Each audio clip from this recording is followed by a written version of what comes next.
Hey y'all. Alright man, today's the day. I'm going to clear coat this back. I'm using this Spray Max 2K Clear. I've never used this. This is a two-part process. You have to break the seal on the inside of this can to mix the hardener up in it. This is a professional grade product, and I did some extensive research on this. This is a very dangerous product to use. You guys have seen me paint without wearing any kind of mask or anything. I have a hard time breathing through those things. You're not going to get away with this, using this without a mask. I bought this full face respirator and I've tried it on. I am able to breathe through it, so I'll be wearing this. If you've just got a half mask, make sure you wear safety glasses. I can't get my glasses on underneath this thing, so I'm going to be flying a little bit blind here. But today's the day. Like I said, I did extensive research on this. It says humidity needs to be between 40 and 60%. And I'm at 50% today, believe it or not. And it's close to 60 degrees outside. So what I'm going to do, I'll get set up here. I'm going to open this door at least part of the way, and I'll do the first coat and see what it does here in this shop. You know, like I said, I've never used this stuff, so I don't know what's going to happen.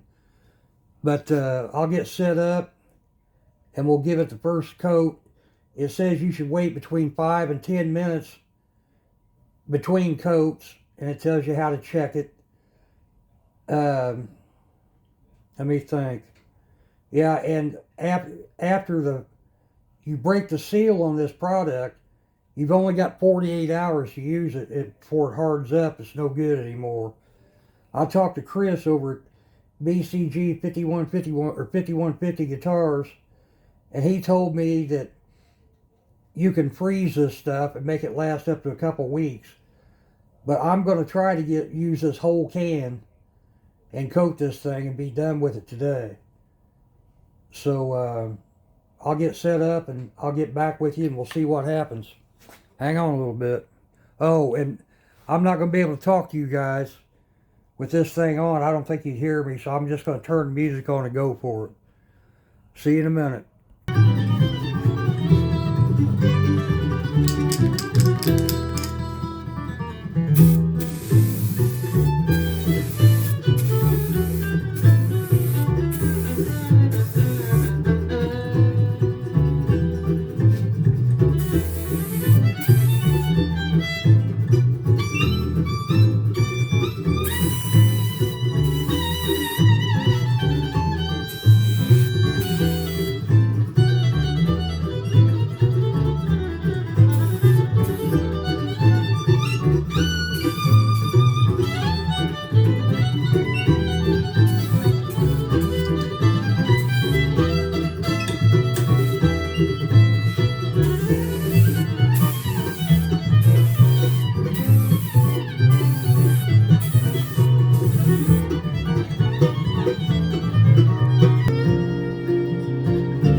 lose count on these coats, but this is 6.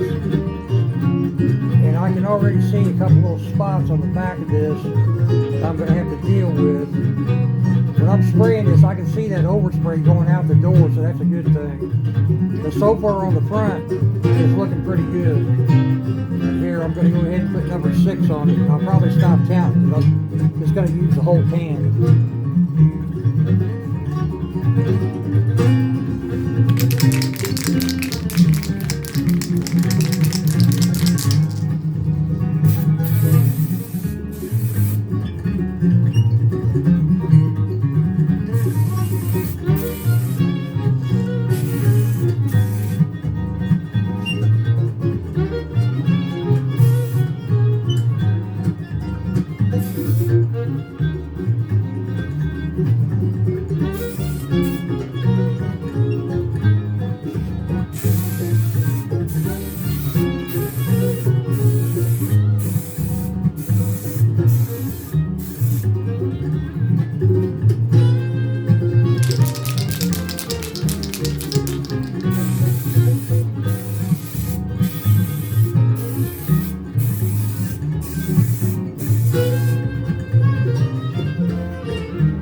I got stones in my pathway, and my road is dark at night. I got stones in my pathway, and my road is dark at night. I got a pain in my heart, taking my appetite.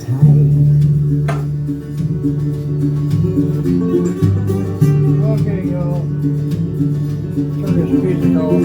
I I think that's going to be the last coat.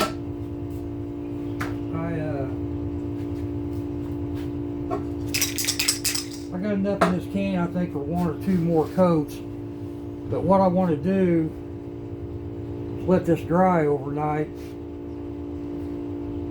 and see if I need any touch-ups. I want to leave enough in that can. It says it's good for 48 hours after you bust the seal on it. So we'll see what happens. Go from there. Like I said, this was the first time I used this stuff, and I still have a hard time breathing through that respirator, but you know, it doesn't take long to put a coat on, and all this overspray's going out the door. So I think I'm pretty safe with it. But we'll see what this looks like when it dries. Ted, I need some advice. I'm going to go back and watch your videos, but what did you do to buff the front of this, or did you buff the front? I can't imagine putting an electric buffer on this. I believe if you did that, it would be disastrous. This top would eat those buffing pads up immediately. So whatever I do, it's not going to be with a machine. It'll all be hand done. And I don't know what to do. If anybody got any suggestions, let me know. You know, I don't even know if it'll need buffing. I'm sure it probably will. I know the sides and back will, but I'm not worried about them. It's just this front. But we'll see what happens, man, and go from there. Let me know, like I said, if you got any suggestions about how to buff the front of this thing up. It looks pretty good, though. I mean, I'm happy with that product. If there's any flaws in it anywhere, it's not the product, it's the user. What I found out, when you're spraying this in your drying time, I have to check, but I think it took me about 2 hours to do this. But if you'll go to a spot like up in here where the neck bolts on, I'd touch them there. And if you lift up product, it's not ready. But if it's just a little tacky, it's ready for the next coat. I tried to wait. I started out at 10 minutes between coats and found myself dropping down to 5, 6, 7, 8 minutes. But I went back towards closer to 10 there towards the end. But I was checking it between every coat, make sure I wasn't putting it on too early. But that'll be it for now. You all take care and see you on down the road.